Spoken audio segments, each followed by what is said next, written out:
বেশি না, 20 লাখ টাকা দে, একদম হাই স্কুলের চাকরি কনফার্ম। না না, আমি ওইভাবে চাকরি নিব না। বিএড করছি আমি, পড়াশোনা করে আমি নিজের যোগ্যতায় চাকরি নিব। এখনকার দিনে তুই আর নিজের যোগ্যতায় চাকরি পাবি? হাসাচ্ছিস আমাকে? এখনকার দিনে পড়াশোনা করে চাকরি টাকরি আর নাই। অত টাকা দিয়ে আমি চাকরি নিতে পারবো না, অত টাকা আমার কাছে নাই। বোকা ছেলে, কোনো চিন্তা নাই, 20 লাখ টাকা দেন, আপনার ছেলের চাকরি একদম কনফার্ম। 20 লাখ?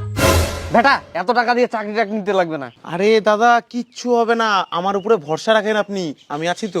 কিন্তু এখনকার দিনে টাকা পয়সা দিয়ে চাকরি তো ভরসা টরসা হয় না। আরে বাবা, কিচ্ছু হবে না, একবার চাকরি হয়ে গেলে আর যায় নাকি? আরে সবই তো বুঝলাম বেটা, কিন্তু এত টাকা পাবো কোথায়? এক কাজ করো, মাঠে যে 2 বিঘা জমি আছে না, ওটা বিক্রি করে দাও। একটাই তো জমি, সেটাও বেচে দিব? একবার চাকরিটা পেয়ে গেলে ওরকম 2 বিঘার যায় 10 বিঘা কিনে নেবো, কত জমি হয়ে যাবে। হ্যাঁ, একবার চাকরিটা পেয়ে গেলে নিয়ে নেবেন, কোনো চিন্তা নাই, টাকা পয়সা মার যাবে না। তাহলে তো ঠিকই আছে। কিরে, শুনলাম তুই বলে হাই স্কুলের চাকরি পেয়ে গেছিস? হ্যাঁ, ইয়েস অবভিয়াসলি, কেন চাকরি পাবো না? পড়াশোনা করে চাকরি পাবো না? তুই তো পড়াশোনায় ভালো ছিলি না, চাকরি পালি কেমন করে, তাও আবার হাই স্কুলের? আগে আমি খারাপ ছিলাম, তারপরে আমি ভালো করে পড়াশোনা করে প্রিপারেশন নিয়ে অনেক চেষ্টা করার পরে তারপরে চাকরিটা হয়েছি। হর, হতেই পারে না, সারাদিন তোকে ঘুরে বেড়াতে দেখতাম, তুই পড়াশোনা কখন করতিস? হাই স্কুল বানান করতো? হ্যাঁ, তুই এগুলা কি করছিস? আমি হাই স্কুল ম্যাডাম বলতে পারবো না? তাহলে বল। ইয়ার কি মারছিস আমার সাথে? আমি যোগ্য স্টুডেন্ট, পড়াশোনা করে চাকরি হয়েছি, আর কঠিন ম্যাডাম ধর। তাহলে সাইকোলজি বানান করতো? হ্যাঁ হ্যাঁ হ্যাঁ, এবার ঠিক আছে, আমি যোগ্য প্রার্থী। ঠিক আছে, থাক।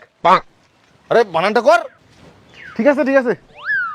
শালা, এত ভালো পড়াশোনা করেও আমি চাকরি পেলাম না, আর এর টাকা আসার জন্য মূর্খ হয়েও চাকরি পেয়ে গেল। শালা, রাজ্যে শুধু দুর্নীতি আর দুর্নীতি।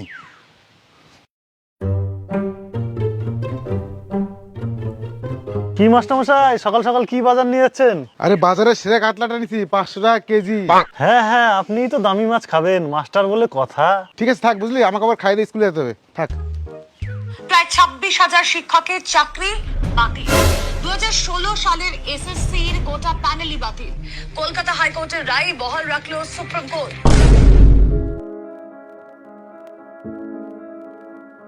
চাকরি। কি মাস্টারমশাই, খবর তো দেখলাম, আজকে কি মাছ নেবেন, কাতলা না পুঁটি?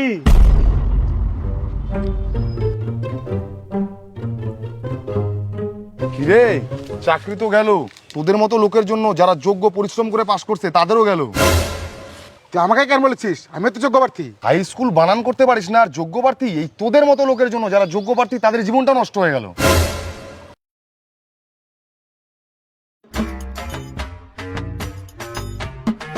কিরে ঝরু, তোর কাছে কোনো কাজ হবে রে? আরে মাস্টারমশাই, আপনি?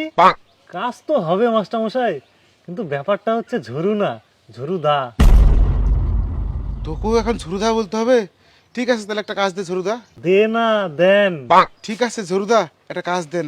হাতি কাদায় বললে ব্যাঙও লাথি মারে। কিন্তু কাজের লোকের তো এখন আর আমার দরকার নাই, এখন বহুত কাজের লোক, 26,000 লোক ঘুরে বেড়াচ্ছে কাজের জন্য। পশ্চিমবঙ্গে এখন মাস্টারের পরীক্ষা দিয়ে লেবারির চাকরি করতে হচ্ছে। ঠিক আছে ঝরুদা, তাহলে কি কাজটা কনফার্ম হলো? ঠিক আছে, তুই পাড়ার লোক হোস, একসময় মাস্টার ছিলি, এইটগুলা ঘষে দে।